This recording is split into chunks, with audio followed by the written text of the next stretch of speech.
Hi everyone, welcome back. और आज के हम बात करने वाले हैं चैप्टर इलेक्ट्रिसिटी के बारे में। और ये हमारा फिजिक्स का बहुत ज़्यादा इंपॉर्टेंट और बहुत ज़्यादा अच्छा चैप्टर है। ऑलरेडी मैंने केमिस्ट्री और बायो के ऊपर वीडियोस अपलोड कर दी हैं, जिसमें मैंने आपको chemical reaction, equation, acid base and salt और लाइफ प्रोसेस जैसे चैप्टर आपको अच्छे से बता दिए। इंपॉर्टेंट क्वेश्चन मैंने उसमें बता दिए जो कि एग्जाम के लिए काफ़ी ज़्यादा इंपॉर्टेंट है और मेनली जिनके बहुत ज़्यादा चांसेस है एग्जाम में आने के। तो बोर्ड्स अगर आप तैयारी करो, बोर्ड्स टारगेट करो, तो वो आपको वीडियो जरूर देखनी चाहिए। लिंक आपको डिस्क्रिप्शन में मिल जाएगा। ओके, सो गाइस स्टार्ट करते हैं इलेक्ट्रिसिटी। और ये चैप्टर ऐसे नहीं कि आपको मतलब एग्जाम के लिए पढ़ना है, ये डे टू डे लाइफ में आपके बहुत ज़्यादा यूज़ आने वाला है chapter.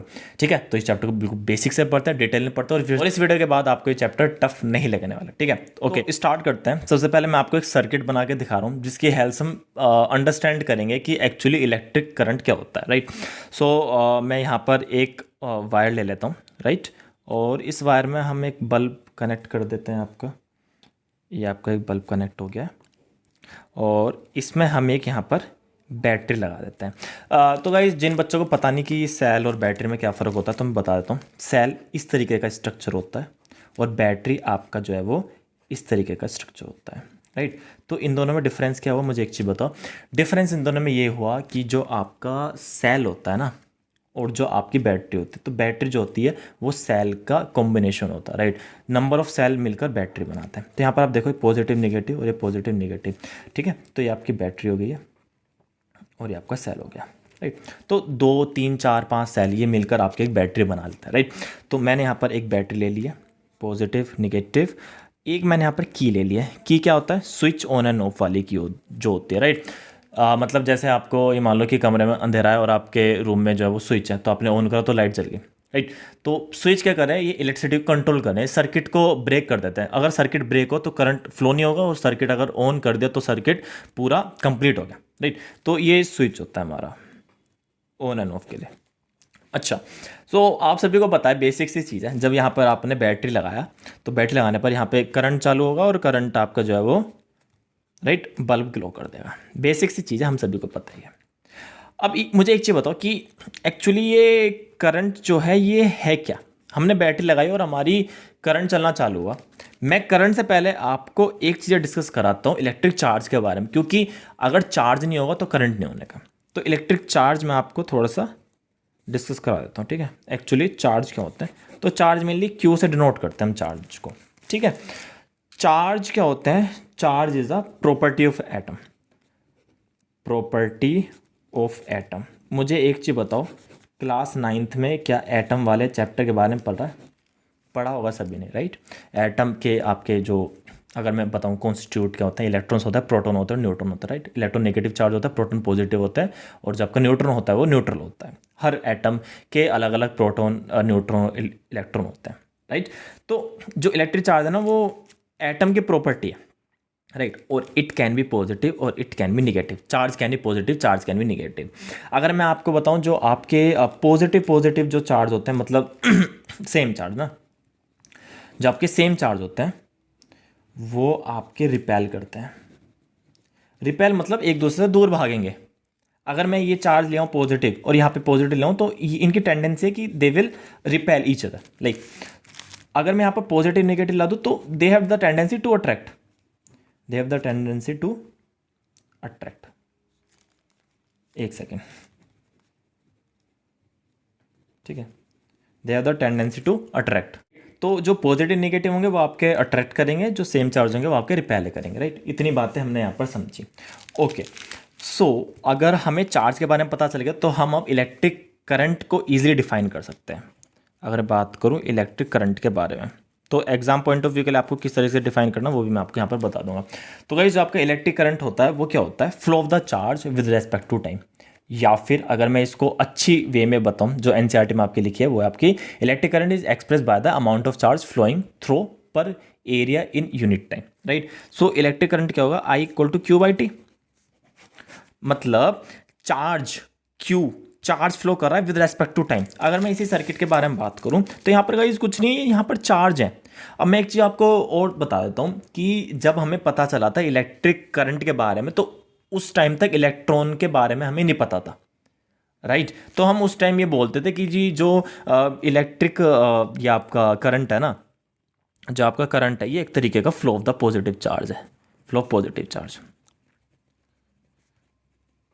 Right, flow of the positive charge. But हमें पता ही है कि जो आपकी बैटरी होती है उसमें पॉजिटिव नेगेटिव दोनों टर्मिनल होता है, राइट, एक पॉजिटिव से गया नेगेटिव, पॉजिटिव से गया नेगेटिव। बट अब जैसे जैसे चीज़ें हमें पता चलती गई, साइंटिस्ट आते गए, एक्सपेरिमेंट करते रहे, तो हमें पता चला कि जी चार्ज फ्लो कर रहा है और charge can be the electron. अब मैं यहाँ पर अगर चार्ज बोल रहा हूँ और इलेक्ट्रॉन बोल रहा हूँ तो वो चीज़ें डिफरेंट नहीं है, राइट। अगर मैं through out the session electron बोल दूँ तो वो भी चार्ज है, और चार्ज बोल दूँ तो वो भी इलेक्ट्रॉन है, ठीक है। तो आई क्या हो गया, क्यू बाई टी, ये क्यू क्या हो गया, चार्ज हो गया, ये क्यू क्या हो गया, हमारा चार्ज हो गया। चार्ज की जो ऐसा यूनिट होती है वो आपकी होती है कूलाम, कूलाम। टाइम की ऐसा ही होती है आपकी सेकेंड। क्या इतनी बातें समझ आई? तो यहाँ पे हमने चार्ज डिस्कस करा, यहाँ पे हमने करंट डिस्कस करा, राइट। तो अगर मैं करंट के ऐसे यूनिट की बात करूँ तो it is a ampere, it is a ampere. But अगर मैं दूसरी ऐसे यूनिट की बात करूँ तो कूलाम बाय सेकंड बेस की एक ऐसा यूनिट होगी, राइट। तो इतनी बातें समझ आई। तो एक तरीके का ये हमारा इलेक्ट्रिसिटी था, जिसमें इलेक्ट्रिसिटी क्या होता है, electric current, flow of the electric current. Electric current यहाँ पे फ्लो कर रहा है, और इलेक्ट्रिक करंट फ्लो करने का मतलब है इलेक्ट्रिक चार्ज यहाँ पर फ्लो कर रहे हैं, राइट। ओके, तो गाइज उससे पहले मैं आपको एक कन्वेंशन फ्लो ऑफ करंट बताता हूँ एक्चुअली क्या होता है। कन्वेंशन फ्लो ऑफ करंट, ये क्या होता है मैं आपको एक चीज़ बताता हूँ। तो गाइज जैसे आप इसी सर्किट में देख लो, मैं आपको बता रहा हूँ कि जो आपका करंट है वो इस डायरेक्शन मूव कर रहा है, राइट। जो आपका करंट है वो इस डायरेक्शन मूव कर रहा है, मतलब पॉजिटिव टू नेगेटिव जा रहा है। तो मतलब करंट आपका ऐसे जा रहा है, from positive to negative, right. Convention flow of current क्या होता है? कन्वेंशन फ्लो ऑफ करंट ये है कि in an electric circuit the direction of the current is taken as opposite to the direction of the flow of the electron which is the negative. मतलब अगर electron आपके negative to positive चलेंगे, क्योंकि electron का charge क्या है, negative. Electron क्या होता है, नेगेटिव। अब मुझे बताओ नेगेटिव किससे जो है वो अट्रैक्ट होगा? पक्का पॉजिटिव से होगा। अब यहाँ पर नेगेटिव है, ये पॉजिटिव से अट्रैक्ट होगा ना, तो इलेक्ट्रॉन किस तरफ चल रहे हैं? इलेक्ट्रॉन ऐसे जा रहे हैं, ये इलेक्ट्रॉन जा रहे हैं, ठीक है, ये इलेक्ट्रॉन जा रहे हैं इस तरीके से, negative to positive. But current कैसे फ्लो कर रहा है? Positive to negative. तो अगर मैं इसको थोड़ी सिंपल लैंग्वेज में बात करूं, ये आपका वायर है, अगर इसमें इलेक्ट्रिक करंट, अगर इसमें इलेक्ट्रिक करंट, ठीक है, अगर इसमें इलेक्ट्रिक करंट इस तरीके से चल रहा है, तो यहाँ पर जो आपका फ्लो ऑफ द इलेक्ट्रॉन होगा, फ्लो ऑफ द चार्ज मैंने मान लिया, तो जो यहाँ पे इलेक्ट्रॉन होंगे that will be the in the opposite direction. तो this is the convention flow of the current. क्या इतनी बातें समझ आई? क्लियर हुआ? आगे चल सकते हैं, ठीक है, आगे स्टार्ट करते हैं गाइज। तो आगे मैं आपको अगर थोड़ी थोड़ी चीज़ें डिस्कस कराऊँ, तो मैंने आपको इलेक्ट्रिक चार्ज के बारे में बता दिया, ओके। अब बात करते हैं कि एक्चुअली जो आपका इलेक्ट्रिक चार्ज होता है और इलेक्ट्रॉन्स होते हैं वो किस तरीके से डिफाइन होते हैं। तो गाइज मेरे पास यहाँ पर एनसीईआरटी, थोड़ा सा एनसीईआरटी को गो थ्रू करते हैं, और इलेक्ट्रिक चार्ज, इलेक्ट्रिक करंट किस तरीके से डिफाइन करते हैं, कूलाम क्या होता है वो मैं आपको बताता हूँ। तो अगर मैं बात करूँ which is equivalent to the charge containing nearly 6 × 10⁻18 electron. अच्छा, अब हम बात कर रहे हैं कि जो आपका एक कूलाम ऑफ चार्ज में कितने इलेक्ट्रॉन होते हैं, है ना। एक चीज़ मैं आपको ये चीज़ डिस्कस करा दूँ कि एक कूलाम ऑफ चार्ज में कितने इलेक्ट्रॉन होता है। तो अगर मैं यहाँ पर ये चीज़ें डिस्कस कर रहा हूँ, तो एक कूलाम ऑफ चार्ज में हाउ मैनी इलेक्ट्रॉन, ठीक है, हाउ मैनी इलेक्ट्रॉन। अब मुझे बताओ कि एक फॉर्मूला होता है Q = Na। अगर नहीं पता तो याद कर लो, ठीक है, इतना ही मैं बोल सकता हूँ, नहीं पता तो याद करो, क्योंकि इंपॉर्टेंट फॉर्मूलाज, राइट। मैं नहीं चाहता कि जी एग्जाम में फॉर्मूला आए और आप अपने नंबर कटवा लो, मैं ये बिल्कुल नहीं चाहता। आपको ये फॉर्मूला याद होना चाहिए, यू शुड लर्न। आप ही लर्न कर सकते हो, कोई बाहर का दोस्त आके लर्न नहीं करेगा, ठीक है, कोई दोस्त याद नहीं करेगा। नंबर आपको लाने तो याद भी आपको ही करना पड़ेगा। तो Q = N हो गया, ये N क्या है? Number of electron, number of electron. E क्या है? चार्ज ऑफ इलेक्ट्रॉन, इलेक्ट्रॉन का चार्ज। और Q क्या है? ये आपका कूलाम, ठीक है। तो स्टार्ट करते हैं। N = Q/A हो गया आपका, N = Q/A हो गया आपका। इतनी बातें समझ आई, ओके। अब हम बात करने वाले हैं कि जी 1 कूलाम ऑफ चार्ज में कितने आपके इलेक्ट्रॉन होने वाले हैं, ठीक है। तो यहाँ पर 1 ले लेंगे, इलेक्ट्रॉन हो जाएंगे आपके। इलेक्ट्रॉन पर जो चार्ज होता है वो होता है 1.6 × 10⁻⁻19 कूलाम। क्या इतनी बातें समझ आई? तो हो गया 1.6 इंटू 10⁻⁻19। अब -19 ऊपर गया तो 10⁻19 और 1.6 हो गया। ठीक है, जब माइनस की डिजिट ऊपर जाती है तो पॉजिटिव बन जाती है। इतना बेसिक मैथ आपको पता होना चाहिए। ठीक है, अब ये पॉइंट हटाया तो इंटू 10 हो गया, तो यहाँ पर 10⁻20/16 चला गया। ठीक है, अब इसको हमने क्या करा, काटा पीटी बजा दी फटाफट करके। तो ये आपका 6×36 9, तो इट्स समथिंग अप्रोक्स अबाउट ये आपको हो गया 6 इंटू 10⁻18 इलेक्ट्रॉन। तो अगर मैं बात करूं कि जी 1 कूलम्ब ऑफ चार्ज में कितने होते हैं, तो 6 इंटू 10⁻18 इलेक्ट्रॉन। राइट, इसको आप ऐसे भी कर सकते हैं 100 इंटू 10⁻18 और अपॉन 16 ला सकते हैं। ठीक है जी, क्या इतनी बातें समझ आई? ओके, स्टार्ट करता है। तो मैं ये अप्रोक्स वैल्यूज़ है, ठीक है, जिससे आपको थोड़ा सा इजीली समझ आ जाए। मैं पॉइंट्स में वैल्यू निकालना नहीं चाहता। आगे बात करते हैं ऐसा यूनिट की। तो मैंने आपको एम्पेयर बताई है। अच्छा, कुछ ऐसा यूनिट रहती हैं जो आपकी लाइक स्मॉल क्वांटिटीज़ होती हैं, राइट। अगर मैं आपको बताऊँ 1 kg में जो 1000 ग्राम होते हैं, तो इस तरीके के 1 एम्पेयर में कितने आपके मिली एम्पेयर होंगे, कितने माइक्रो एम्पेयर होंगे। तो मिली एम्पेयर जो होता है वो 10⁻³ एम्पेयर होता है, और 1 एम्पेयर में, और ये मिली एम्पेयर होगा, और 10⁻6 माइक्रो एम्पेयर होता है। तो माइक्रो एम्पेयर को आप किस तरीके से डिफाइन कर सकते हो, ऐसे, इस तरीके से। ये यू नहीं बनाना, पहले ऐसे करना है फिर ऐसे करना है। ठीक है, तो ये माइक्रो होता है। मिली एम्पेयर एम में भी आप खाली लिख सकते हो। ओके, तो गाइस उससे पहले अब मैं आपको बताता हूँ एक्चुअली एमीटर क्या होता है और वोल्ट मीटर क्या होता है। तो गाइस उससे पहले क्या करते हैं, मैं आपको एक सर्किट बना के दिखाता हूँ दोबारा से ना। चलिए जी, तो एक अच्छा सा सर्किट बना लेते हैं। ये आपका बल्ब हो गया, ठीक है, ये आपका एक एमीटर हो गया, ये आपका एक वोल्ट मीटर हो गया। मैं आपको बताऊंगा कि वोल्ट मीटर ये सीरीज़, पहले ये बैटरी लगा दी है मैंने, एंड ये की लगा दी है मैंने, तो इसका पूरा श्रृंगार कर दिया हमने। ठीक है, सर्किट का। अब ये पॉजिटिव नेगेटिव हो गया, ये एमीटर हो गया, ये आपकी मैंने क्लोज कर दिया, बल्ब यहाँ पर आपका जल चुका है। तो गाइस ये आपका एमीटर है, ये आपका वोल्ट मीटर है। एमीटर क्या होता है, अब किसी सर्किट में कितना करंट फ्लो कर रहा है कैसे फाइंड आउट करोगे, कैसे नापोगे? किसी सर्किट में कितना करंट फ्लो कर रहा है कैसे फाइंड आउट करोगे, मुझे बताओ। तो किसी सर्किट में कितना करंट फ्लो कर रहा है हम कैसे फाइंड आउट करेंगे, with the help of the ammeter. हम ऐसा देखेंगे नहीं छूकर कि जी करंट तेज जोड़ रहा है तो ज़्यादा तेज करंट लग गया, ऐसा कोई करेगा? बेवकूफ़ी होगा। तो एमीटर क्या होता है, एमीटर, राइट। तो हमारा अगर एमीटर की बात करूं तो होता है it used to measure the current, it use to measure the current, right. तो एमीटर क्या होता है, करंट को मेजर करने के लिए यूज़ होता है, तो एक तरीके की डिवाइस होता है, राइट। वोल्ट मीटर की बात करूं, वोल्ट मीटर, तो it used to measure the voltage, तो ये वोल्टेज को इसने मेजर कर लिया, राइट। अच्छा, ये एमीटर हमेशा सीरीज़ में लगता है, बात ध्यान रखना। ये हमारी सीरीज़ है ना, ये हमारी सीरीज़ है, तो ये सीरीज़ में लग गया एमीटर। अगर मैं बात करूँ वोल्टेज मीटर, तो it always connect in parallel. तो ये काफ़ी बार क्वेश्चन आ जाता है कि ये पैरेलल में क्यों कनेक्ट होता है, सीरीज में क्यों कनेक्ट होता है, क्योंकि वोल्ट मीटर का रेजिस्टेंस थोड़ा सा, अभी हम रेजिस्टेंस के बारे में फर्दर बात करेंगे। वोल्ट मीटर क्या होता है, ये एक्चुअली दो पॉइंट के बीच का डिफरेंस फाइंड आउट करता है, मतलब वोल्टेज डिफरेंस। एक और पॉइंट ये ए मान लिया और ये मैंने बी मान लिया, तो 2 पॉइंट के बीच में कितना वोल्टेज का डिफरेंस आया, तो उसके लिए थोड़ा सा आपको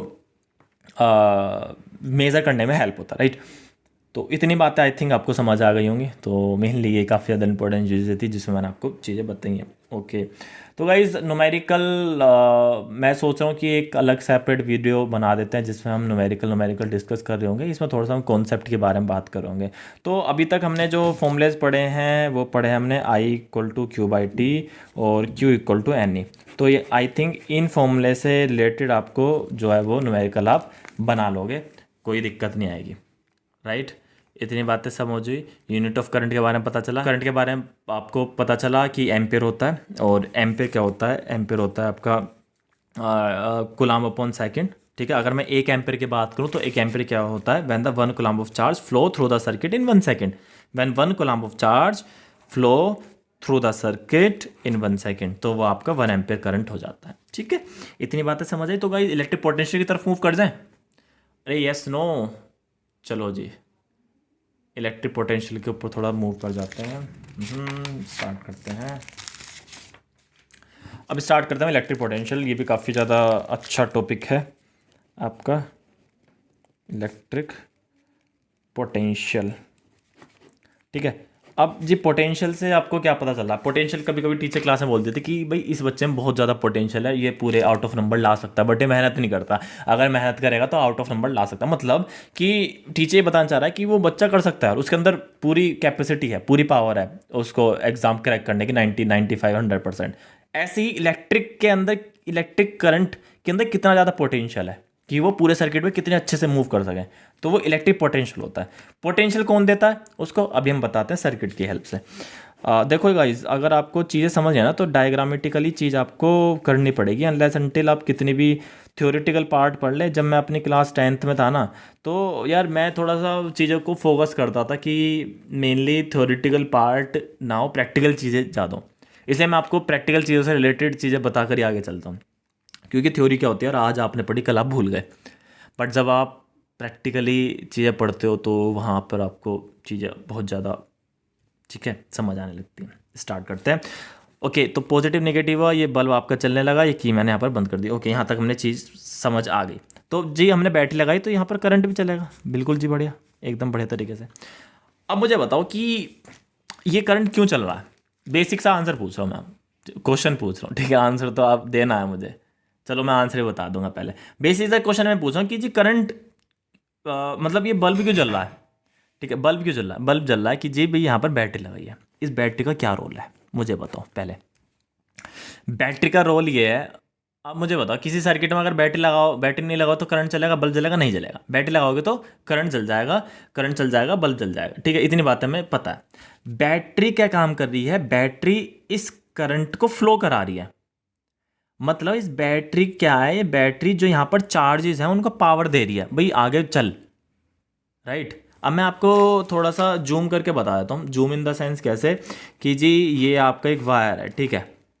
अब मैं वायर के अंदर बता रहा हूँ इलेक्ट्रॉन कैसे होता है, ठीक है। तो माइक्रोस्कोप बना दिया मैंने अपन, मैं माइक्रोस्कोपिक वाली चीज़ें कर रहा हूँ। देखो, तो जब रैंडमली कोई वायर रहता है ना, उसमें इलेक्ट्रॉन रैंडमली मूव करते हैं। इस ऐसे कोई ऐसे मूव कर रहा है, कोई इलेक्ट्रॉन ऐसे जा रहा है, कोई नीचे जा रहा है, कोई ऊपर जा रहा है, कोई इधर जा रहा है, मतलब it's like a randomly electron इधर उधर भागता है। तो कोई वायर ऐसी पड़ा है, मतलब ये वायर है, मान लिया ये वैसे पेन है पर ये वायर है, ये ठीक है, इसके अंदर इलेक्ट्रॉन ऐसे मूव कर रहा है। बट जैसे ही इस वायर में आपकी बैटरी लग जाएगी, जैसी बैटरी लगी तुरंत इसके जो इलेक्ट्रॉन होंगे, इसके इलेक्ट्रॉन कैसे मूव होने स्टार्ट हो जाएंगे? एक डायरेक्शन में, एक डायरेक्शन में। तो इलेक्ट्रॉन अलाइंग हो गए एक डायरेक्शन में और चलने लगे। इलेक्ट्रॉन का चलना, चार्ज का चलना क्या था? करंट। भाई मैं क्या कह रहा हूँ, चार्ज चलने, तो इसका मतलब क्या? करंट। तो ये बैटरी क्या कर रही है? इलेक्ट्रॉन को अलाइन कर रही है डायरेक्शन में और उनको बोल रही है कि भाई आगे दौड़ो, भागो, जब चलोगे जब भी करंट मूव होगा, राइट। बात को इलेक्ट्रिक पोटेंशियल के बारे में, तो एक फॉर्मूला लिखा है मैंने यहाँ पर, V = W/Q। तो ये क्या है? Electric potential is defined as the work done on a charge, work done, W मतलब work done on a charge Q, work done on a charge to move from one point to other point, to move across the circuit. ठीक है, तो अगर मैं बात करूं electric potential की definition के बारे में, सिंपल डेफिनेशन लिख रहा हूं, एग्जाम के लिए ये लिख के आ सकते हो, कोई दिक्कत नहीं है। So it is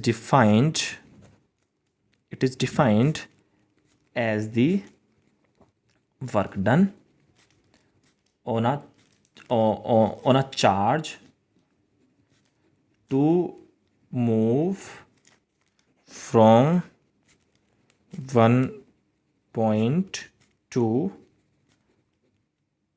another point in a circuit। क्या इतनी बातें समझ आई? आई थिंक समझ आ गई होगी। इलेक्ट्रिक पोटेंशियल ये हुआ। अब मैं बात करूँ इलेक्ट्रिक लाइक पोटेंशियल डिफरेंस के बारे में। पोटेंशियल डिफरेंस लगभग इतना ही होता है पोटेंशियल डिफरेंस, इसमें कोई भी मतलब इलेक्ट्रिक पोटेंशियल डिफरेंस कोई अलग नहीं है। ये मत समझना कि भाई मैं क्या चीज़ें बोल रहा हूँ, कोई नहीं है।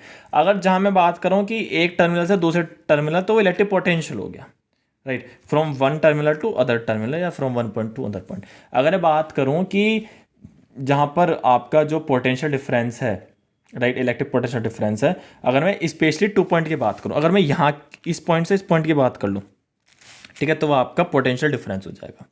ये आप पोटेंशियल डिफरेंस में भी लिख सकते हो। इतनी बातें समझ आई। तो इलेक्ट्रिक पोटेंशियल पोटेंशियल डिफरेंस में कोई भी फ़र्क नहीं है, इस बात का आपको ध्यान रखना है, राइट। तो मतलब इलेक्ट्रॉन मूव कर रहे हैं, कोई भी चीज़ें मूव कर रहा है, तो एक पोटेंशियल से दूसरे पोटेंशियल तक मूव कर रहा है, तो वो आपका इलेक्ट्रिक पोटेंशियल हो गया। अच्छा गाइस, मुझे एक चीज़ बताओ कि एक टाइम पे जाकर आप ये क्या होगे कि जी भैया हमने क्या करा कि बैटरी लगा दी है, करंट मूव कर रहा है, तो ये करंट फिर थोड़े टाइम बाद मूव ही नहीं करता, बल्ब हमारा जलता है फिर बंद हो जाता है, क्योंकि भाई बैटरी की पावर बंद हो गई है। बैटरी की पावर कैसे बंद होगी, मैं आपको बताता हूँ कैसे। अच्छा ये बताओ, ये क्या है, ये क्या है? ये मैंने यहाँ पर एक बाल्टी ली है, 2 बाल्टी है ना, ये यहाँ पर मैंने क्या करा कि एक पाइप जोड़ दिया यहाँ से। अब मुझे बताओ ऑस्मोटिक प्रेशर क्या रहता है, हाई से लो कंसंट्रेशन में जाता है। यहाँ पर हाई पानी है, यहाँ पर लो पानी है, तो यहाँ पर पानी बैलेंस करने की कोशिश करो, तो धीरे धीरे पानी इस पाइप से यहाँ जाएगा, धीरे धीरे पानी इस पाइप से जाएगा, और एक पॉइंट ऐसा आएगा कि यहाँ जब नॉर्मल हो जाएगा, पानी जाना बंद हो जाएगा। तो ऐसे यहाँ पर है, इसका थोड़ा सा हाई पोटेंशियल है, ये लो पोटेंशियल है। पॉजिटिव से हाई पोटेंशियल, हाई पोटेंशियल, और नेगेटिव से लो पोटेंशियल, ठीक है। लो तो हाई से लो जा रहा है, हाई से लो, हाई से लो, हाई से लो जाता जा रहा है, जाता जा रहा है, एक टाइम पे जाकर इन दोनों की पोटेंशियल इक्वल हो जाएगी।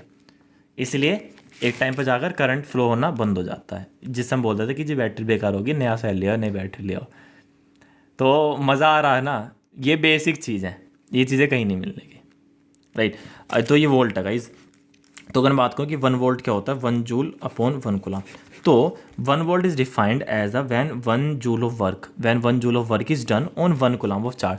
भाई मैं क्या कह रहा हूँ कि 1 जूल वर्क डन हुआ 1 कूलम ऑफ चार्ज पर, 1 जूल वर्क डन हुआ 1 कूलम ऑफ चार्ज पर, तो उसे हम बोलेंगे कि जी इस बैटरी की पावर 1 वोल्ट है। अब मैं किसी बैटरी की पावर बोल रहा हूँ कि जी 3 वोल्ट है, तो 3 वोल्ट से आप अपना लगा सकते हो कि उसका कितना, बट 1 वोल्ट, ठीक है।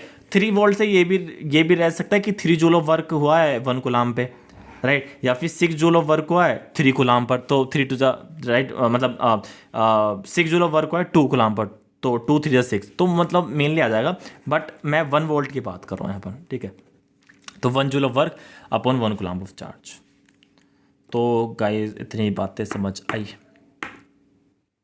ठीक है। तो वोल्ट मीटर ही वोल्टेज वोल्टेज मेजर करता है। तो ये इसकी मेन डेफिनेशन है, it is defined as a work done on a charge to move from 1 point to another point, ठीक है, या फिर work done to move a unit charge from 1 point to another point, right. इतनी बातें समझ आई, ये चीज़ें बिल्कुल बेसिक हैं, आपको पता होनी चाहिए। ओके, तो भाई इस पे न्यूमेरिकल जो होंगे वो आपके लाइक इसी वाले फॉर्मूले पे बेस्ड हो जाएंगे। वैसे मैं न्यूमेरिकल के ऊपर एक नई वीडियोस अपलोड करूँगा, ठीक है। आगे बात करता हूँ सर्किट डायग्राम पर, और सर्किट डायग्राम से पहले मैं आपको, ठीक है, थोड़ा सा नोटेशन बता देता हूँ एनसीईआरटी में से। तो गाइस ये आपके को सर्किट डायग्राम में इलेक्ट्रिक सेल मैंने आपको बताया ऐसे ड्रॉट करते हैं, बैटरी इस तरीके से ड्रॉट करते हैं, अगर ओपन है तो कुछ नहीं करते हैं, अगर क्लोज है स्विच है तो यहाँ पर एक बिंदी से लगाते हैं छोटी सी। वायर के जॉइंट को इस तरीके से बोलते हैं, और वायर अगर क्रॉस हो रहा हो, मतलब जॉइन नहीं हो रहा, तो इस तरीके से ऐसे, ठीक है, ऐसे के ऐसे। बल्ब का सिंबल ये होता है, रेसिस्टेंस को हम ऐसे डिनोट करते हैं। रेसिस्टेंस में आपको थोड़े टाइम बाद मैं अभी बताऊंगा, आगे जैसे जैसे मूव करेंगे। वेरिएबल रेसिस्टेंस क्या होता है कि जब रेसिस्टेंस घटा बढ़ा सकते हैं, ठीक है। अब जी भी हमें जरूरत पड़े 3 ओम की तो हमने 3 ओम कर लिया, अब हमें 6 ओम की पड़ी है तो हम नया नया रेसिस्टेंस नहीं लाएंगे, वहीं पे ही चेंज करते रहेंगे, ठीक है। ये रहती है, जैसे हमने यहाँ पर कर दिया तो रेजिस्टेंस कम हो गया, अब ऐसे करते रहेंगे, बढ़ाते चले जाएंगे तो रेजिस्टेंस बढ़ जाएगा, राइट। एमीटर क्या होता है, ऐसा होता है। वोल्ट मीटर क्या होता है, ऐसा होता है। V volt metre, M metre A, ठीक है। एम मीटर आपका सीरीज में लगता है, वोल्ट मीटर पहले में लगता है। इतनी बातें समझ सके। ओके, स्टार्ट करते हैं। ओम्स लॉ के बारे में एग्जाम के लिए बहुत बहुत बहुत बहुत बहुत बहुत बहुत ज़्यादा इंपॉर्टेंट है, और मैं कोशिश ये करूँगा कि एक बारी में आप ओम्स लॉ समझ जाओगे, और इसके बाद आप ओम्स लॉ तो नहीं भूलने वाले हो, मुझे इतना पता है, ठीक है। सो स्टार्ट करते हैं ओम्स लॉ के बारे में, ठीक है। तो गाइज सेम मैं यहाँ पर डायग्राम बना कर आपको बताने की कोशिश करूँगा, क्योंकि यार डायग्राम से ही चीज़ें समझ आती हैं, ठीक है। मुझे तो यही लगता है पर्सनली, मैं प्रैक्टिकली चीज़ों पे ज़्यादा विश्वास करता हूँ शुरुआत से ही, तो मैं कोशिश करूँगा कि आप भी प्रैक्टिकली चीज़ें ही पढ़ें, ठीक है। ओके। ये एक बल्ब हो गया, बल्ब ज़्यादा बड़ा बन गया है, चलो कोई बात नहीं।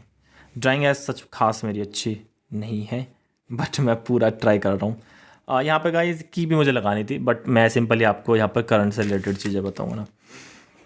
ये ओके ठीक है, तो यहाँ पर भी आपकी बैटरी लग चुकी है। ओके, तो गाइस ये हमारे पास 3 सर्किट है, और सर्किट के छोटे बड़े साइज़ पे मत जाना, सेम है मेरे लिए, है ना। एक यहाँ पर मैंने लगाई 1 वोल्ट, यहाँ पर लगाई मैंने 3 वोल्ट, और यहाँ पर मैंने लगाई 5 वोल्ट। अब रवि से बोला, रैंडमली रवि कोई भी है ठीक है, या छोटू मोटू जो भी है ठीक है, उससे बोला कि जी 1 वोल्ट की बैटरी लानी है। एक सर्किट में उसने यहाँ लगाई, और एक में सर्किट में उसने 3 वोल्ट लगाई, और इस सर्किट में उसने 5 वोल्ट लगाई, ठीक है। अब जब ये एक्सपेरिमेंट हुआ तो जी हमें देखने को मिला कि 1 वोल्ट जिसमें लगाई थी उसका बल्ब थोड़ा सा कम ग्लो हुआ है, 3 वोल्ट वाले में थोड़ा सा ज़्यादा ग्लो हुआ है, और 5 वोल्ट वाले में और ज़्यादा बल्ब ग्लो हुआ है, ठीक है।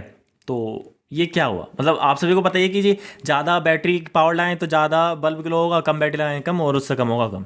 तो इसका मतलब मैं क्या कह रहा हूँ, बल्ब क्यों ग्लो हो रहा है भाई, इसमें करंट जा रहा है तभी तो ग्लो हो रहा है। क्या इतनी बातें समझ आई, क्या इतनी बातें समझ आई, इसमें भी करंट जा रहा है तभी तो ग्लो हो रहा है।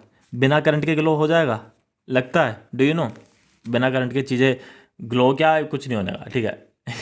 अगर करंट नहीं है तो फ़ैन चलाओगे, ऑन करोगे फ़ैन ही नहीं चलेगा। मतलब इलेक्ट्रिसिटी बेस्ड जितनी भी चीज़ें, अगर करंट नहीं होगा तो कुछ नहीं चलेगी। इलेक्ट्रिक सर्किट बेस्ड चीज़ें जो भी हैं, इलेक्ट्रिसिटी बेस्ड चीज़ें जो भी हैं, अगर करंट नहीं होगा तो कुछ नहीं होगा, और इसमें भी करंट चलेगा तो बल्ब चल जाएगा। तो गाइज मैं ये सोच रहा हूँ, या एक्सपेरिमेंट से जो मुझे ये लग रहा है कि जी जितनी ज़्यादा मैं वोल्टेज बढ़ाता जा रहा हूँ, उतना ज़्यादा मेरा करंट बढ़ रहा है, और उतना ज़्यादा मेरा बल्ब ग्लो कर रहा है। तो इसका मतलब मैं ये कह रहा हूँ कि जी जितनी ज़्यादा वोल्टेज उतना ज़्यादा करंट। तो इस बात से ये समझ आया, मैं क्या कह रहा हूँ, जितनी ज़्यादा वोल्टेज बढ़ाया उतना ज़्यादा करंट बढ़ता चला गया। इसमें ज़्यादा करंट, इसमें और कम करंट, इसमें और कम करंट, इसमें ज़्यादा वोल्टेज, इसमें कम वोल्टेज, इसमें कम वोल्टेज। तो जितनी ज़्यादा वोल्टेज उतना ज़्यादा करंट। तो क्या डायरेक्ट प्रोपोर्शन में लिख सकता हूँ, डायरेक्ट प्रोपोर्शन का मतलब क्या होता है भाई, एक चीज़ बढ़ेगी तो दूसरी भी उतनी बढ़ेगी। तो अगर मैं डायरेक्ट प्रोपोर्शन को हटाऊँ तो V equal to I R हो गया। क्या इतनी बातें समझ आई, ओम्स लॉ खत्म हो गया, ठीक है। तो हम इसको इस तरह से डिफाइन कर सकते हैं, Ohm's law is defined as the voltage difference applied across the circuit is directly proportional to the current flowing through that circuit with constant temperature, right? तो मैं यहाँ पर लिख सकता हूँ, it is defined as the potential difference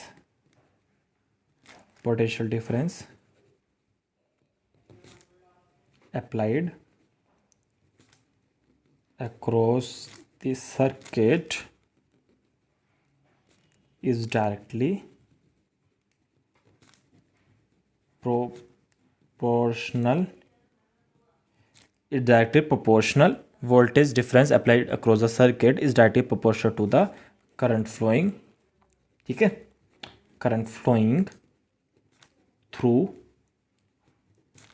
the circuit, ठीक है, at constant temperature, ठीक है जी। कहते हैं बातें समझ आई। तो मैं क्या कह रहा हूँ कि जी वोल्टेज जितनी भी आपने लगाई होगी वो डायरेक्टली प्रोपोर्शनल होगा current flowing through the circuit, ठीक है। तो V equal to I R हो गया, और R हो गया हमारा V बाई आई, एंड ये जो हमारा R है, ये R क्या है, ये हमारा रेसिस्टेंस है, राइट, रेसिस्टेंस। रेसिस्टेंट को मैं थोड़ा सा डिस्कस करता हूँ यार अपना नेक्स्ट जो हमारा आगे। उससे पहले मैं आपको थोड़ा सा वोल्टेज मीटर और यहाँ पर करंट के बारे में बता देता हूँ, और इसकी ओम्स लॉ का मैं थोड़ा सा ग्राफिकली रिप्रेजेंटेशन के बारे में बता देता हूँ ना। अगर एक जगह आपने आई वी ले लिया, एक जगह आई ले लिया, और यहाँ पर इनकी वैल्यूज़ इंक्रीमेंट हो रही हैं, तो ये आपका हो गया सपोज दैट कि ये आपका 1 ampere, 2 ampere, 3 ampere, 4 ampere, 5 ampere, right. And ये आपका हो गया 1 volt, 2 volt, 3 volt, 4 volt, 5 volt, 5, ठीक है। मैं एक चीज़ आपको बताता हूँ, जब भी ओम्स लॉ में V और I का ग्राफिकली रिप्रेजेंटेशन आएगी, हालांकि इंपॉर्टेंट होती है ग्राफिकल रिप्रेजेंटेशन, हमेशा एक स्ट्रेट लाइन जाएगी और जिसको हम बोलते हैं R। ठीक है, क्योंकि जैसे जैसे वोल्टेज बढ़ रहा है वैसे वैसे हमारा करंट बढ़ता जा रहा है। ठीक है, ये आपका डायरेक्टली प्रोपोर्शनल का ये आपका ये ग्राफ होता है, राइट। सो मैं ये कह रहा हूँ कि जैसे वोल्टेज बढ़ेगा वैसे वैसे आपका करंट बढ़ेगा, मेन घुमा फिरा के चीज़ें ओम्स लॉ वही बनता है। तो गाइस उससे पहले मैं आपको रेजिस्टेंस के बारे में बताने की कोशिश करूँगा थोड़ा सा डिटेल में। मुझे बताओ कि एक गाड़ी जा रही है, ठीक है, क्योंकि मैं आपको बताइए मैं डेली लाइफ का एग्जांपल यूज़ करता हूँ, तो रेजिस्टेंस ही मैं आपको एग्जांपल के साथ बताऊँगा। तो ये एक बहुत सुंदर सी मैंने गाड़ी बनाई है, हालांकि ड्राइंग मेरी इतनी ज़्यादा खास नहीं है। ये एक बस बन गई है, गाड़ी की जगह बस बन गई है। अच्छा, बस को एक सीधा रास्ता मिला तो वो अच्छी स्पीड से जाएगी, बढ़िया एकदम, ठीक है, जितनी स्पीड से चल रही थी। सपोज दैट कि बस is running 5 kilometre per hour speed, okay. तो 5 किलोमीटर पर आवर की स्पीड से जा रही है बस।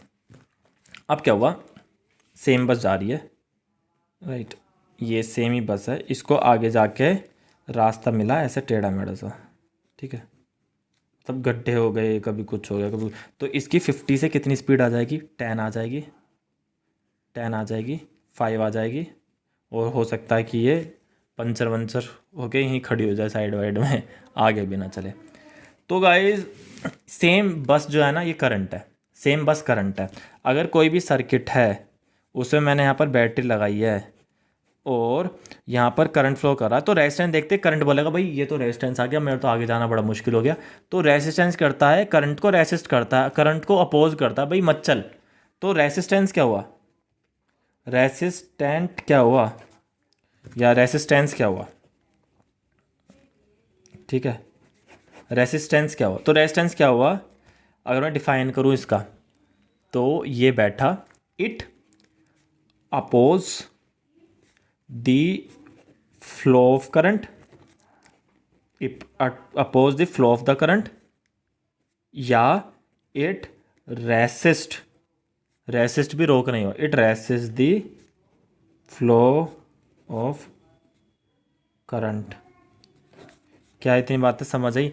तो ये आपका कंप्लीटली सर्किट हुआ जिसे मैंने आपको रेजिस्टेंस के बारे में बताया, right.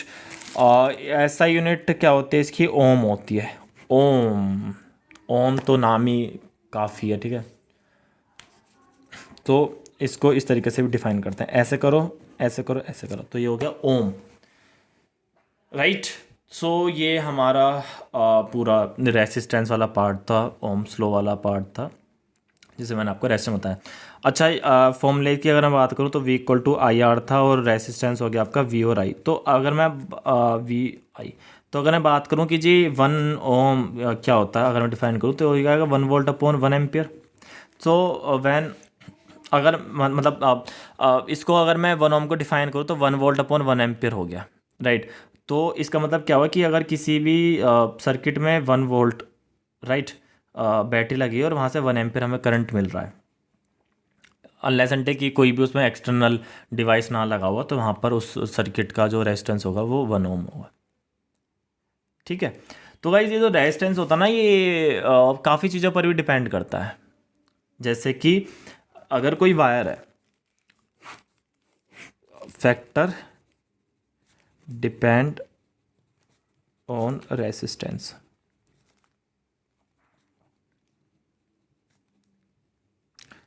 Factor depend on resistance. जैसे कि एक हमारा वायर है, तो पहला पॉइंट क्या हुआ, R directly proportional to L. तो जितनी भी लंबी लेंथ होगी उतना आर ज़्यादा होगा। ये वाला वायर का आर, ये वाले वायर का आर इस वायर से कम होगा, क्योंकि इसमें लेंथ कम है। जिसकी ज़्यादा लेंथ होगी उसका ज़्यादा रेजिस्टेंस, जिसकी कम लेंथ होगी उसका कम रेजिस्टेंस। तो अगर इसका वायर R1 है और इसका वायर का रेजिस्टेंस R1 है और वायर का रेजिस्टेंस R2 है, तो ये जो R1 होगा ना, ये ज़्यादा होगा R2 से। इतनी बातें ध्यान रखना, ठीक है। नेक्स्ट बात करते हैं, R is inversely proportional to area of cross section. इसका मतलब क्या है, एक वायर ये है, ठीक है, और एक वायर ये है। मुझे बताओ एरिया किसका ज़्यादा है, नीचे वाले का, तो इसका रेजिस्टेंस कम होगा। अगर ये R1 है और ये R2 है, तो इस वाले केस में क्या होगा कि जी जो R1 होगा उसका रेजिस्टेंस ज़्यादा होगा R2 से, मतलब R2 का जो मतलब दोनों की लेंथ सेम है, बट इसका एरिया जो है ना वो ज़्यादा है। तो ज़्यादा एरिया का रेजिस्टेंस, ज़्यादा एरिया कम रेजिस्टेंस, ज़्यादा एरिया इन्वर्सली प्रोपोर्शनल मतलब क्या, ज़्यादा एरिया कम रेजिस्टेंस। थर्ड क्या है, ये नेचर पर भी डिपेंड करता है, it also depend upon on the nature, her cheese nature पर ही डिपेंड करती है सभी के, ठीक है ना। तो वो चीज़ें मैंने आपको बताई फैक्टर डिपेंड ऑन रेजिस्टेंस के बारे में। क्या इतनी बातें समझ आई? तो एक कुछ चीज़ें थी जो गाइस जो मतलब आपको आई थिंक पता होनी चाहिए। अगर मैं इन सारी क्वेश्चन को थोड़ा सा मिलाऊं तो मुझे एक चीज़ मिल जाएगी यहाँ पे कि जो आर है ना वो डायरेक्टली प्रोपोर्शनल है एल के भी और ए के भी। भाई जो आर है ना वो डायरेक्टली प्रोपोर्शनल है एल के और ए के भी, ठीक है। इसका मतलब क्या है कि अगर मैं डायरेक्टली प्रोपोर्शनल हटाऊं तो आर रो एल बाई हो गया। भाई डायरेक्टली प्रोपोर्शनल को हटाऊं तो कोई कांस्टेंट तो लूँगा, ठीक है ना। तो रो एल बाई हो गया, तो रो क्या हो गया यहाँ पर, rho is a resistivity, resistivity rho is a resistivity. Rho का फॉर्मूला क्या होगा, rho equal to R A upon L. अच्छा एक चीज़ मैं बता देता हूँ, ओके ये आपकी रेसिस्टिविटी हो गई है, ये रेजिस्टेंस हो गया है, ठीक है। और रेसिस्टिविटी का ऐसा यूनिट क्या होगी मुझे बताओ, आर की ओम होगी, एरिया की एम मीटर स्क्वायर होती है, एरिया से मीटर स्क्वायर ना, लेंथ मीटर होती है तो मीटर से मीटर तो ओम मीटर। तो रेसिस्टिविटी का ऐसा यूनिट क्या होगी, ओम मीटर। अगर मैं रेसिस्टिविटी को डिफाइन करूँ तो resistivity is like it is a property, like it is a property of the wire, ठीक है। रेसिस्टिविटी क्या होती है, किसी वायर की प्रॉपर्टी को ही रेसिस्टिविटी बोलते हैं, राइट। जैसे कॉपर की रेसिस्टिविटी और टंगस्टन की, इनकी रेसिस्टिविटी बहुत फ़र्क है। अगर कॉपर की रेसिस्टिविटी और टंगस्टन की, टंगस्टन इज़ मोर रेसिस्टिव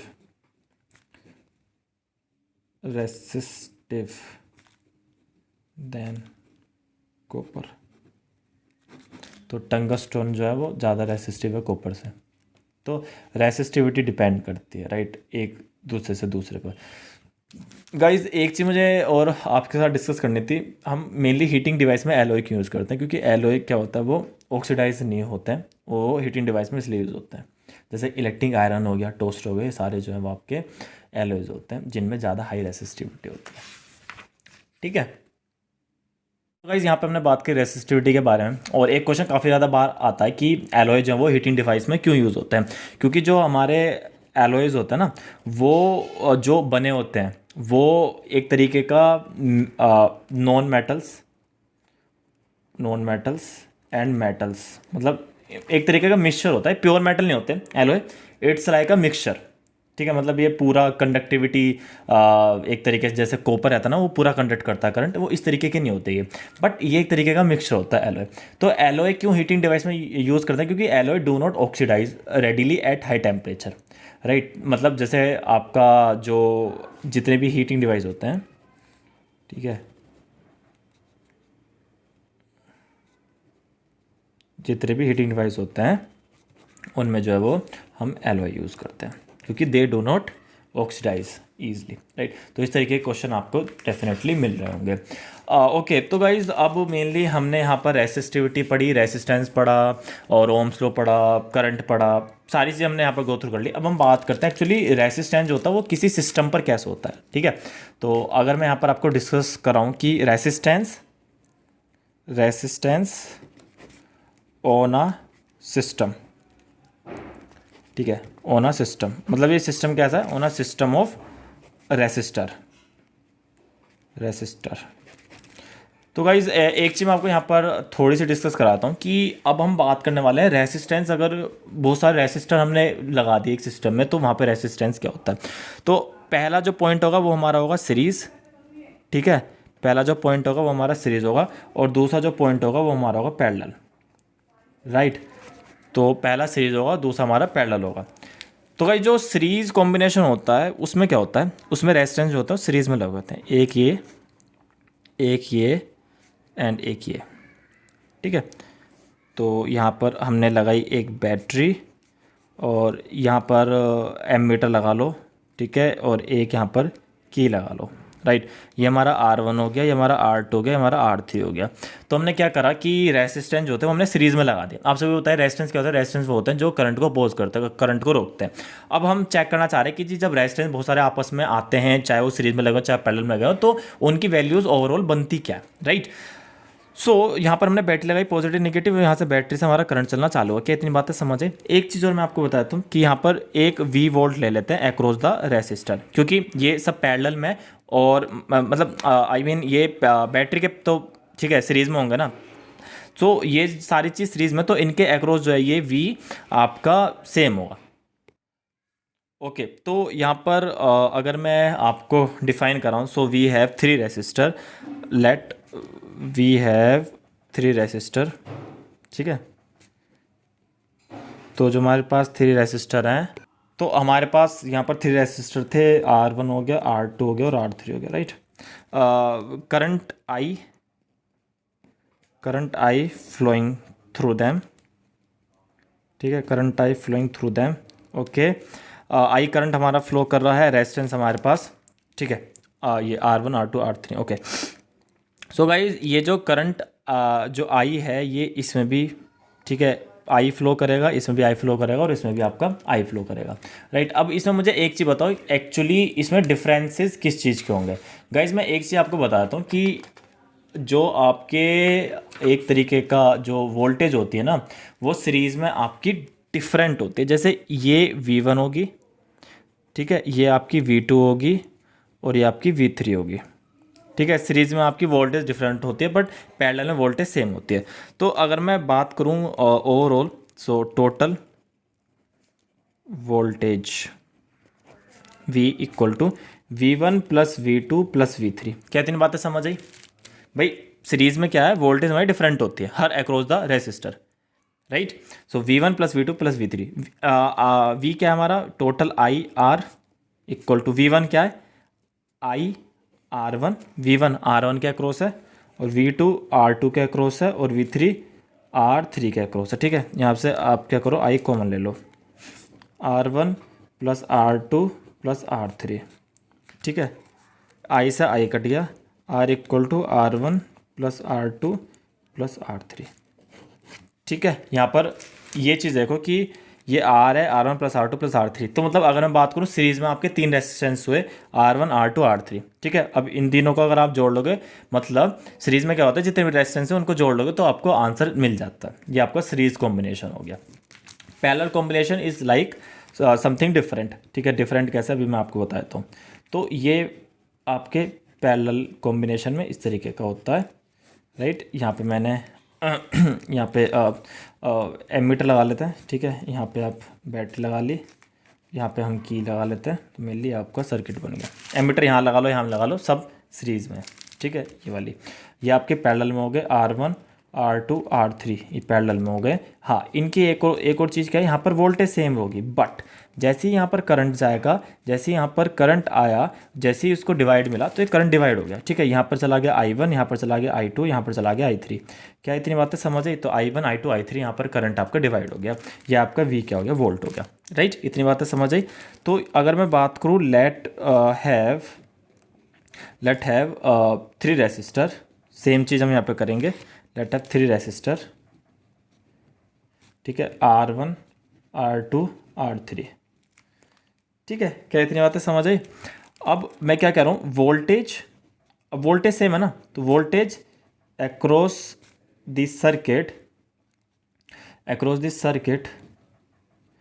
या across the resistor across the resistor is same, that is V, ठीक है। अक्रॉस दी रेसिस्टर क्या है, V total, but current will be CURR, एक second, ENT, current will be I1 I2 and I3, right. इतनी बातें समझ आई। तो अगर मैं बात करूँ टोटल करंट क्या होगा, हमारा ये होगा I equal to I1 plus I2 plus I3। I क्या है, V/R, I का फॉर्मूला V/R। I1 क्या है, V सेम होगा, ये R1 हो जाएगा। I2 क्या होगा, V सेम रहेगा, R2, और V सेम रहेगा R3। V कॉमन हो गया, तो ये हो गया आपका 1/R इक्वल टू 1/R1, मतलब टोटल V सब में से कैंसिल हो गया ना, कॉमन ले लेंगे, plus 1/R2 plus 1/R3, okay.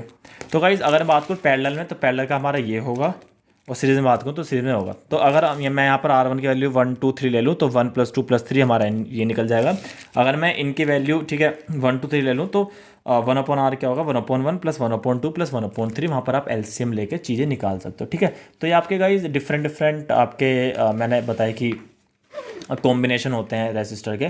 तो मैं एक पर्टिकुलर वीडियो में ना इन सभी के आपको न्यूमेरिकल लिख कर बता दूंगा, न्यूमेरिकल जितने भी इंपॉर्टेंट हो गए तो मैं आपको चीज़ें डिटेल कर दूँ। तो इस तरीके के क्वेश्चन एग्जाम में आते हैं। बस आपको ये ध्यान रखने की पैरेलल में आपका रेजिस्टेंस इस तरीके से होता है, सीरीज में आपका रेजिस्टेंस इस तरीके का होता है। ठीक है, और पैरेलल कॉम्बिनेशन मेनली होम में यूज़ करते हैं। क्यों? क्योंकि आप देखो अगर यहाँ पर R1 में सपोज करो कोई डिफेक्ट आ गया, ठीक है, तो मतलब R1 का सर्किट यहाँ से ब्रेक हो गया। सपोज करो कि एक एग्जांपल दे रहा हूँ मैं, सीरीज़ और पैरेलल में आपको डिफरेंस बताता हूँ अच्छे से। सपोज करो ठीक है, सीरीज़ में आपके 3 बल्ब लग रहे हैं। ठीक है, एक ये बल्ब हो गया, एक ये बल्ब हो गया और एक ये बल्ब हो गया। ठीक है, यहाँ से आपका करंट चलना चालू हुआ। अब सपोज करो कि ये बल्ब हमारा ख़राब हो गया चलते चलते, तो मतलब यहाँ से सर्किट ब्रेक हो गया। बल्ब ख़राब हो तो मतलब सर्किट ब्रेक हो गया। सर्किट ब्रेक हो गया तो ना तो ये बल्ब जलेगा, ना ये बल्ब जलेगा, ना और ये तो ख़राब ही हुआ। तो मतलब क्या हो गया, पूरा सर्किट कोलैप्स हो गया अगर एक भी आपकी अप्लाइंसेस ख़राब होगी। बट अगर मैं पैरेलल की बात करूँ तो पैरेलल में जैसे आपके यहाँ पर ठीक है बल्ब थे और यहाँ पर क्या हुआ, ठीक है, ये अगर अप्लाइंसेस ख़राब होगी यहाँ पर तो करंट इसमें जाएगा, इसमें जाएगा। ऐसा नहीं एक खराब हो तो सारे खराब हो गए, नहीं, करंट इसमें फ्लो करेगा, इसमें फ्लो करेगा। तो इसलिए हम हाउस होल्ड में क्या है पैरेलल वाला कॉम्बिनेशन यूज़ करते हैं, जिससे अगर एक भी अप्लाइंसेस खराब हो तो आगे की अप्लाइंसेस खराब ना हो। ठीक है, क्या इतनी बातें समझ आई? तो गाइस अब हम बात करते हैं हीटिंग इफेक्ट पर। हीटिंग इफेक्ट, हीटिंग इफेक्ट क्या है? मैंने एक्चुअली आपको बताया था, जब भी अगर किसी भी सर्किट में रेसिस्टेंस लगाओ और उसमें बैटरी लगी हो, ठीक है, तो बैटरी से आपका गाइस करंट चलना चालू होता है। मैंने आपको बताया था जैसे ही बैटरी में करंट चालू हुआ, रेसिस्टेंस मिला, तो रेसिस्टेंस क्या करता है, इस करंट को अपोज करता है। रेसिस्टेंस का क्या मतलब है, करंट को अपोज करना। ठीक है, करंट को अपोज करने से क्या हुआ, ये करंट जितना भी है ना, ये कहीं तो यूज़ होगा, कहीं तो डिसिपेट होगा, तो ये हीट में कन्वर्ट हो जाता है। ये करंट क्या होगा, ये हीट में आपका कन्वर्ट हो जाएगा। तो मतलब ये रेजिस्टेंस का वर्क क्या है, it convert current into heat. यही है हीटिंग इफेक्ट। क्या इतनी बातें समझ आई? It convert the current into heat, right. अगर आप फैन चलाओगे, फैन मूव करता है, थोड़े टाइम बाद जाकर आप फैन को अगर टच करोगे तो वो गर्म दिखेगा। या अगर बल्ब बहुत टाइम तक चल रहा है तो थोड़े टाइम बाद अगर आपको बल्ब स्विच ऑफ करके बल्ब को टच करोगे तो बल्ब आपको गर्म लगेगा, क्योंकि उसमें थोड़ा ना थोड़ा रेजिस्टेंस रहता ही रहता है। हर एक अप्लाइंसेस में रेजिस्टेंस रहता है। बट हीटिंग इफेक्ट वाले में जैसे हम इलेक्ट्रिक आयरन की बात करें तो उसमें थोड़ा सा रेजिस्टेंस काफ़ी ज़्यादा होता है, क्योंकि उसमें रेसिस्टिविटी भी ज़्यादा होती है। तो गाइस अगर मैं निकालना चाहूँ कि जी हीट की एक्चुअली वैल्यू क्या होती है, हीटिंग फैक्टर जो फॉर्मूला होता है क्या होता है, तो सपोज करो कि करंट आई फ्लो कर रहा है यहाँ पर, राइट, थ्रू द सर्किट, और हमारे पास रेसिस्टेंस आर है, राइट, और वोल्टेज वी यहाँ पर लगी हुई है। तो अगर मैं आपको बताऊँ कि जो पावर होता है, पावर क्या होता है, मतलब सपोज करो कि वर्क डन कितना होगा। अब वर्क डन मुझे बताओ, वर्क डन यहाँ पर कितना होगा टू मूव अ चार्ज। यहाँ पे एक चार्ज क्यू है, उस चार्ज को मुझे मूव कराना है, तो वर्क डन क्या होगा, डब्लू क्या था आपका, वी क्यू। क्या इतनी बातें समझ आई? वी क्यू ऑलरेडी आपको बताइए, V equal to Q by T, sorry, V equal to W upon Q था, तो डब्लू क्या होगा आपका, वी क्यू। ठीक है, इतनी बातें समझ आई। उसके बाद अगर मैं बात करूँ पावर की, तो पावर डिसिपेशन क्या होता है आपका, पावर होता है आपका डब्लू अपॉन टी। ठीक है, तो वी क्यू अपॉन टी, तो पावर क्या हो गया, वी क्यू अपॉन टी। अब गाइज ये जो वी को मैंने अलग ले लिया, क्यू बाई टी आप बताओ क्या होता है, क्यू बाई टी होता है आपका आई। ठीक है, करंट, भाई ये क्यू बाई टी क्या हो गया आपका आई। ठीक है, तो वी क्यू अपॉन टी था, क्यू बाई टी आपका हो गया आई, तो वी आई। अगर मैं बात करूँ पावर का फॉर्मूला, तो पावर क्या होता है, वी आई। अगर मैं हीट की बात करूँ तो हीट क्या होते हैं, हीट होता है आपका with respect to the time. ठीक है, अगर हम एनर्जी सप्लाई करते हैं किसी सर्किट में तो वो एक पर्टिकुलर टाइम पीरियड तक रहती है, तो हीट होता है heat equal to power into time. क्या इतनी बातें समझ आई? हीट क्या होता है आपका, पावर इनटू टाइम, और हीट हो गया, पावर हो गया आपका वी आई, और ये हो गया टी। तो हीट का फॉर्मूला होता है वी आई टी, राइट। तो यहाँ पे आप डिफरेंट चीज़ें पुट करके रख सकते हो। V equal to I R होता है, तो यहाँ पर I R into I T, तो हो जाएगा आई स्क्वायर आर टी। ठीक है, तो हीट आपका ये भी आई स्क्वायर आर टी भी यहाँ से बन जाता है। तो डिफरेंट फॉर्मूलाज हैं आपके पावर और हीट के, तो ये चीज़ आपको जरूर, इसको जूल लॉ ऑफ हीटिंग भी कहते हैं, इसको कहते हैं joule law of heating. Joule law of heating. ठीक है, तो मैं मेनली आपको चीज़ें वो बता रहा हूँ जो आपके एग्जाम के लिए काफ़ी जरूरी होती है। तो जूल लॉ ऑफ हीटिंग क्या कहता है कि जो हीट होती है वो डायरेक्टली प्रोपोर्शनल होती है स्क्वायर ऑफ द करंट। ठीक है, also directly proportional to the resistance and also directly proportional to the current flowing through the given interval of time. तो ये जो टाइम है ना, ये करंट फ्लोइंग जो कर रहा है गिवन इंटरवल ऑफ टाइम, ये आपका एक तरीके का आपका जो जूल लॉ ऑफ हीटिंग होता है। तो गाइज यहाँ पर हीटिंग इफेक्ट मैंने आपको करंटली बता दिया एक्चुअली क्या होता है। तो जैसे किसी सर्किट में आप रेजिस्टेंस लगाओगे या बैटरी लगाओगे तो वहाँ पर जब करंट फ्लो करता है तो उस रेजिस्टेंस से आपका हीट निकलनी स्टार्ट हो जाती है, राइट। क्योंकि रेजिस्टेंस का मतलब क्या है कि वहाँ पर आपकी हीट की डिसिपेशन हो रही है, राइट। हीट वहाँ से निकल रही है, तो कितनी हीट निकल रही है वो मैंने आपको इस फॉर्मूले से बता दिया। उस पावर क्या होगी ठीक है, तो वहाँ पे मैंने आपको VI करके बता दिया। ओके, तो गाइज अगर मैं आपको थोड़ा सा बताऊँ प्रैक्टिकल एप्लीकेशन क्या होती है heat effect of electric current की, तो थोड़ा सा NCERT में से गो थ्रू करते हैं चीज़ें ना, एक बार पढ़ लेते हैं NCERT में से क्या बोल दिए। और जितने भी न्यूमेरिकल्स वगैरह हैं वो मैं आपको ऑलरेडी गो थ्रू करा दूंगा एक सेपरेट वीडियो में। तो अगर मैं आपको बताऊँ the heat in the electric heating is also use in the producing the light. Electric heats होते हैं लाइट के प्रोड्यूसिंग में भी यूज होती है। As in the electric bulb here the filament must retain as much of the heat generated as it is possible, right. Filament आप देखते हो गर्म हो जाता है, हॉट हो जाता है, लाइट भी एमिट करता है रेड कलर की, तो वहाँ पर आपका हीटिंग इफेक्ट भी होता है। अनदर कॉमन एप्लीकेशन होता है joule heating is the fuse. जो फ्यूज जो होता है ना आपका, उसमें कितनी हीट प्रोड्यूस हो रही है वो भी फ्यूज। आपने देखा होगा जब कभी करंट बहुत ज़्यादा आने लगता है या ओवरलोडिंग की वजह से, तो घर में एक MCB रहती है, फ्यूज़ रहता है, वो आपका जो होता है वो वहाँ पर राइट वो गिर जाती है MCB या फ्यूज़। तो it protect the circuit and appliances. जो फ्यूज़ होता है ना वो सर्किट और अप्लायंसेज जो है वो हमें प्रोटेक्ट करता है जैसे अगर ज़्यादा करंट फ्लो हो जाए। The fuse is place in series. Fuse होता है सीरीज में प्लेस होता है विद द डिवाइसेज। ठीक है, जैसे कोई भी आपका सर्किट है, तो इस सर्किट के सीरीज में आपका फ्यूज़ होता है, राइट। क्योंकि अगर फ्यूज़ मेल्ट हो तो पूरी अप्लायंस से लाइट चल जाएगी। It consist a piece of the wire made of. Fuse के अंदर क्या होता है, पीस ऑफ द वायर होता है जो मेटल का बना होता है, एलॉय का बना होता है, जिसका एक अप्रोप्रिएट मेल्टिंग पॉइंट होता है कि जी इस मेल्टिंग पॉइंट से इतनी हीट के बाद ही मेल्ट हो जाएगा और कट हो जाएगा और सर्किट ब्रेक होकर पूरे घर के अप्लायंसेज लाइट चली जाएगी। For example aluminium, copper, iron, lead, इनके आपके फ्यूज होते हैं। If the current larger than the specific values flow through the circuit the temperature of the fuse wire increase. Fuse wire का जो टेम्परेचर इंक्रीज हो जाता है। This melt the fuse wire and the break the circuit. ठीक है, वो fuse wire melt हो जाता है, सर्किट ब्रेक कर देता है। The fuse wire is usually encase in the cartridge of porcelain or similar material with metal end. ठीक है, तो fuse use for the domestic purpose. Fuse जो होता है डोमेस्टिक पर्पज के लिए यूज होता है। 1 एम्पियर, 2 एम्पियर, 3 एम्पियर, 5 एम्पियर और 10 एम्पियर तक के ये होते हैं, राइट। सो अगर कोई भी इलेक्ट्रिक आयरन है 1 किलोवाट इलेक्ट्रिक पावर यूज़ कर रही है और 220 वोल्ट पर चल रही है, तो वहाँ पर 4.45 that is 4.45 will flow in the circuit in case the 5 ampere fuse must be used। तो मतलब अगर 4.45 करंट फ्लो कर रही है तो उससे थोड़ी सी डिग्री ज़्यादा कम फ्यूज़ ले लेते हैं, और ये एग्जाम के लिए मोस्ट इंपॉर्टेंट क्वेश्चन है गाइस। तो ये कुछ क्वेश्चन हुए जो मैंने आपको बताया। इलेक्ट्रिक पावर मैंने ऑलरेडी आपको बता दिया है, एक बार आप जो गो थ्रू करना। ये 1 किलोवाट आवर जो होता है ये 3.6 इंटू 10⁶ जूल के इक्वल होता है। जैसे कि किलोवाट को यहाँ वाट में कन्वर्ट कर दिया, सेकंड में कन्वर्ट कर दिया, और आवर को सेकंड में कर दिया, फिर 3.6 10⁶ वाट सेकंड हो गया, राइट। फिर 3.6 10⁶ जूल में यहाँ पर कन्वर्ट हो गया। तो गाइज ये बिल्कुल मतलब कंप्लीट मैंने आपको बता दिया इलेक्ट्रिक पावर क्या होती है। तो मेनली अभी कुछ देर पहले हमने क्वेश्चन भी करे थे। तो electrical energy dissipated consume in electric circuit इस कॉल्ड इलेक्ट्रिक पावर। कितनी एनर्जी कंज्यूम हो रही है किसी सर्किट में, उसको इलेक्ट्रिक पावर बोलते हैं। तो भाई इससे रिलेटेड हमारे क्वेश्चन इलेक्ट्रिसिटी हमारा चैप्टर यहाँ पर खत्म हुआ, और कुछ इसके इंपॉर्टेंट क्वेश्चन है वो मैं ऑलरेडी जल्द ही वीडियो में जरूर आपको करवाऊंगा। मुझे एक बार बस आपके कमेंट चाहिए। और ये चैप्टर आई होप आपको समझ आया, कंप्लीट मैंने डिस्कस कराया, और जितने में से इस चैप्टर के बारे में जितने इंपॉर्टेंट पॉइंट हो सकते तो वो मैंने सारे इस चैप्टर के अंदर रखे हैं। तो गाइज आई होप वीडियो आपको अच्छी लगे तो एक बार लाइक जरूर करें, चैनल पर नए हो तो सब्सक्राइब जरूर करें, दोस्तों के साथ जरूर शेयर करें वीडियो। चलो अब आपसे मिलते हैं नेक्स्ट वीडियो में। Thank you so much, bye, take care, good bye, see you soon the next video, bye bye.